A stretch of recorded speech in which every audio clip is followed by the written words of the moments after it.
Good morning students. इस video lecture के साथ हमारा चैप्टर फिनिश हो जाएगा। इस सिविक्स का ये हमारा लास्ट चैप्टर है, अर्बन लाइवलीहुड्स। हमने रूरल लाइवलीहुड्स के बारे में पढ़ा कि रूरल एरिया के जो लोग हैं वो किस तरह अपना जीवन यापन करते हैं, उनका मेन ऑक्यूपेशंस क्या होता है। इस चैप्टर में हम रीड करेंगे अर्बन लाइवलीहुड्स के बारे में कि जो शहर के लोग हैं वो किस तरह से अपने जीवन को यापन करते हैं, किस तरह से अपने जीवन का गुजारा करते हैं, कैसा रहन सहन होता है, उनके ऑक्यूपेशंस क्या होते हैं। ठीक है। Making a living refers to the means by which people earn a living.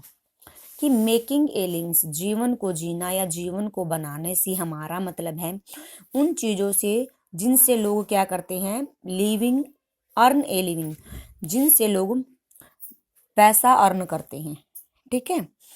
Different people choose different method और occupations to earn their livelihood. और वो किन चीज़ों से पैसा अर्न किया जाता है इसके लिए लोग क्या करते हैं, डिफरेंट डिफरेंट ऑक्यूपेशंस को चूज करते हैं। ठीक है। कोई प्राइमरी सेक्टर में लगा हुआ है, कोई सर्विस सेक्टर में लगा हुआ है। ठीक है।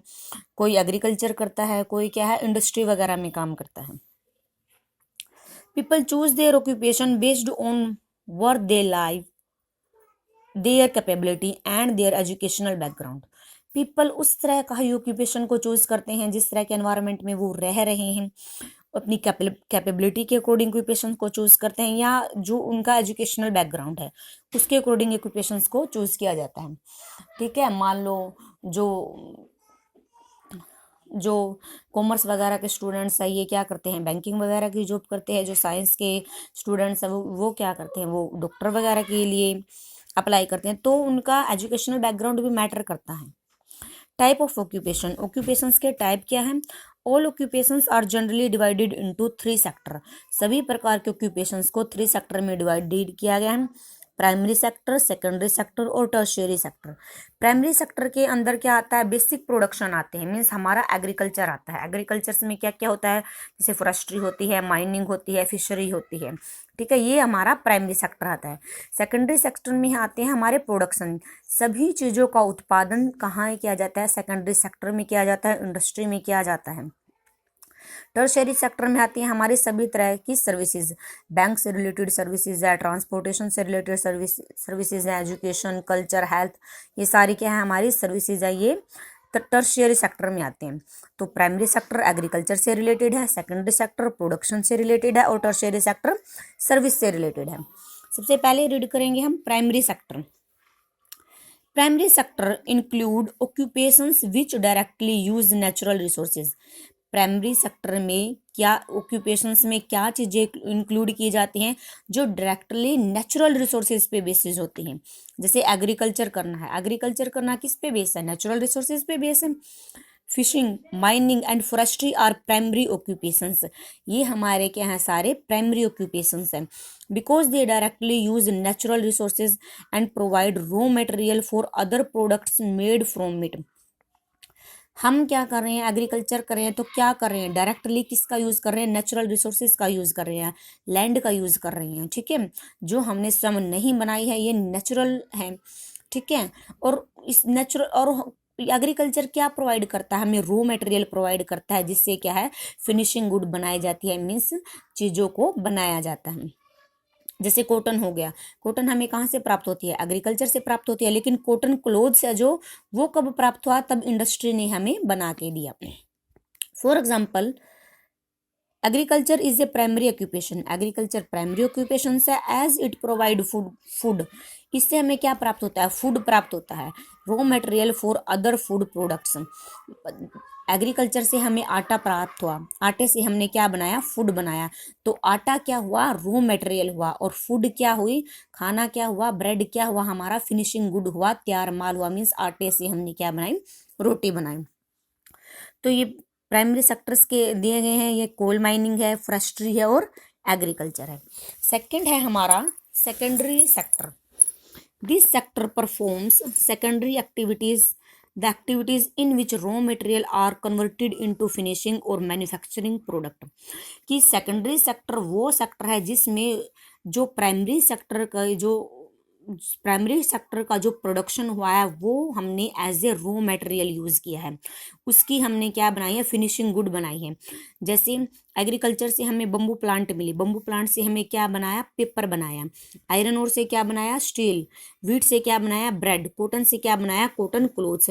ये सभी किसके द्वारा बनाए गए, सेकेंडरी सेक्टर द्वारा बनाए गए, इंडस्ट्री द्वारा बनाए गए। ठीक है। This sector is also known as industrial sector as it include construction and the manufacturing industry. इस सेक्टर को क्या बोला गया है, इंडस्ट्रियल सेक्टर बोला गया है, क्योंकि यह सेक्टर क्या करता है, फिनिशिंग गुड को तैयार करता है। ठीक है, मीन्स माल को तैयार करता है, उसको बनाता है, उसकी मैन्युफैक्चरिंग करता है।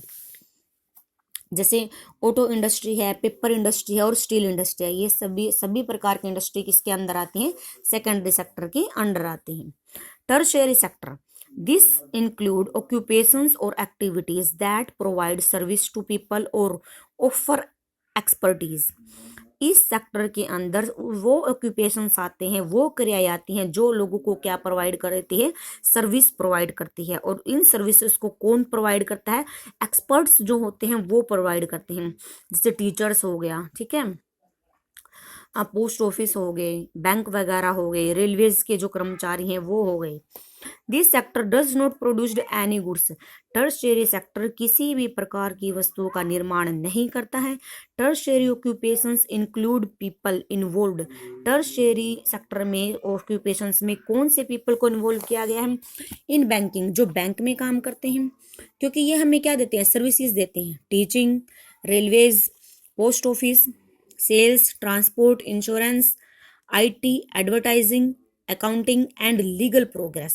ये सभी प्रोग्रेस क्या है, ये सभी हमारी टर्शियरी सेक्टर के अंदर आती हैं। इनसे हमें सेवाएं प्राप्त होती है, ये किसी तरह का चीज़ों का उत्पादन नहीं करते हैं।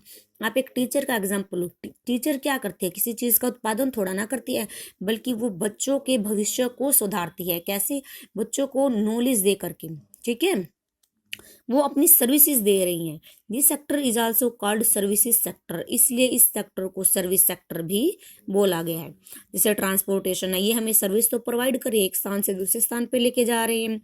इंफॉर्मेशन टेक्नोलॉजी हमें इंफॉर्मेशन दे रही है। अकाउंटेंट्स हैं जो, वो हमें क्या कर रहे हैं, इंफॉर्मेशन दे रहे हैं, सभी तरह के अकाउंट्स के बारे में पता चल रहा है। In countries like USA, almost 80% of the people are involved in tertiary sector। कुछ कंट्री ऐसी हैं जैसे यूएसए जो डेवलप्ड कंट्री हैं, उनमें मेन ऑक्यूपेशंस क्या है लोगों का, 80% लोगों का मेन ऑक्यूपेशंस क्या है, टर्शियरी सेक्टर है, वो टर्शियरी सेक्टर में काम करते हैं। और इंडिया क्या है, एक डेवलपिंग कंट्री है, इंडिया का मेन ऑक्यूपेशंस क्या है, एग्रीकल्चर करना है। 70 या 75% के करीब लोग क्या करते हैं, एग्रीकल्चर करते हैं। तो इंडिया में कौन सा सेक्टर मेन है, primary sector. Urban livelihood, urban areas offer a wide variety of job opportunity in every field. Urban area क्या करता है, सभी तरह की जॉब की अपॉर्चुनिटी प्रोवाइड करता है प्रत्येक फील्ड में। People from all areas come to town and cities in search of job. That is why the city in India are so thickly populated. लोग क्या हैं, विलेज से, टाउन्स से, बड़े बड़े शहरों में आते हैं जॉब की खोज करने के लिए, जॉब प्राप्त करने के लिए। इसलिए सिटीज़ क्या हो गया, थिकली पॉपुलेटेड हो गया, मीन्स सिटीज़ में बहुत ज़्यादा जनसंख्या है। जैसे आप दिल्ली लगा लो, मुंबई लगा लो, इसमें क्या है, कंट्री से, अलग अलग स्टेट से लोग आके बस जाते हैं काम की तलाश में, और ये क्या हो गई है, कंट्री बहुत ज़्यादा पॉपुलेटेड हो गई है। livelihood opportunity in urban areas, industry, since industries offer employment to large number of people, town and cities mostly grow up around center of industry। City क्या करते हैं, नगर, महानगर क्या करते हैं, लोगों को जॉब प्रोवाइड करते हैं, इसलिए ये क्या है, डेंसली पॉपुलेटेड है, बहुत ज़्यादा पॉपुलेटेड है। और इनमें क्या है, इंडस्ट्री भी एस्टेब्लिश है, मतलब उद्योगों का भी निर्माण किया गया है। Mumbai and Ahmedabad Guru up a large, Mumbai और अहमदाबाद क्या है, एक बड़ी सिटी के रूप में उभर कर हमारे सामने है, because they are centre of textile industry, क्योंकि यहाँ पे क्या है, टेक्सटाइल इंडस्ट्री एस्टेब्लिश है। Hyderabad and Bangalore grew up a big city, Hyderabad और बेंगलोर भी एक बड़ी सिटी के रूप में हमारे सामने, क्योंकि यहाँ पे centre of information and technology को अच्छी तरह से डेवलप किया गया है। Factories convert raw material into finished product. They produced a variety of product like food product, paper, footwear, electronic goods, garments and so on. Factory क्या करती है, फैक्ट्रीज का क्या काम होता है, वो रॉ मटेरियल को यूज़ करके फिनिश्ड प्रोडक्ट तैयार करती है, मीन्स माल को तैयार करती है। जैसे मैंने पीछे भी एग्जांपल दिया था कि आटा का यूज़ करके क्या बना दी गई है, ब्रेड बना दिया गया है, रोटी बना दी गई है। इसी तरह की बहुत सारी कंपनी हैं जो प्रोडक्ट को प्रोड्यूस करती हैं, जैसे फूड प्रोडक्ट को प्रोड्यूस करना, पेपर, फुटवेयर, अलग अलग तरह की कंपनी होती है जो अलग अलग तरह का माल तैयार करती हैं। A large workforce of engineers, managers, designer, technician, accountants, machine operators, and workers are absorbed by both heavy and small scale industry operating around large cities. Large cities में बहुत सारे वर्कर होते हैं, इंजीनियरिंग होते हैं, मैनेजर होते हैं, कुछ डिज़ाइनर होते हैं, कुछ टेक्नीशियन होते हैं, कुछ मशीन को ऑपरेट करने वाले होते हैं। ठीक है, ये सभी क्या हैं, एक्सपर्ट्स हैं जो हैवी और स्मॉल इंडस्ट्री में देखने को मिलते हैं। These people work for a fixed number of hours and get a fixed salary every month. Factory also engage some casual laborers who get daily wages. They can be asked to leave anytime if there is not enough work. जैसे कुछ experts होते हैं, technician होते हैं, ठीक है, engineering होते हैं, या मैनेजर, या कोई डिज़ाइनर है, या मशीन्स का कोई ऑपरेटर है, वो क्या करते हैं, फिक्स्ड आवर्स में काम करते हैं। उनके काम करने का जो टाइम होता है वो फिक्स होता है और उनकी सैलरी भी क्या होती है, फिक्स होती है। बट कुछ ऐसे वर्कर भी हैं फैक्ट्री के अंदर जो एज ए लेबर काम करते हैं, जो डेली वेजेस पे काम करते हैं। इनको मंथली वेजेस ना दे करके डेली वेजेस दी जाती हैं और इनसे क्या है, बहुत काम लिया जाता है। There is not enough work अगर ये अच्छी तरह से काम नहीं करेंगे तो इनको क्या है, काम से निकाल दिया जाएगा और इनसे काम क्या लिया जाता है, बहुत ज़्यादा मात्रा में काम लिया जाता है। In some factories, the work goes on continuously even at night. There are 3 shifts of 8 hours each. Each worker works for one shift of 8 hours. Means factories में क्या है, 3 टाइम में काम किया जाता है। मीन्स फैक्ट्रीज में कंटिन्यूसली काम चलता रहता है, 3 शिफ्टिंग होती है। ठीक है, कुछ सुबह से शाम तक करते हैं, कुछ शाम से देर रात तक करते हैं, कुछ रात से क्या सुबह तक करते हैं। 8 आवर्स की शिफ्टिंग होती है, तो 3 शिफ्ट में काम किया जाता है। The regular workers both in government and private job have a fixed job. जो रेगुलर वर्कर्स होते हैं गवर्नमेंट के भी और प्राइवेट कंपनी के भी, उनकी जॉब क्या होती है, फिक्स्ड जॉब होती है, उनको जॉब से बाहर नहीं निकाला जाता। दे गेट रेगुलर सैलरी, ये क्या करते हैं, रेगुलर सैलरी को प्राप्त करते हैं। अदर बेनिफिट्स भी प्राप्त करते हैं, जैसे मेडिकल फैसिलिटीज़ होगी, पेंशन वगैरह होगी। ये सभी गवर्नमेंट द्वारा और प्राइवेट कंपनीज द्वारा रेगुलर वर्कर को दी जाती है। डेली वेज पे जो डिपेंड होते हैं लेबर्स, उनको नहीं दी जाती है। ठीक है, ओके।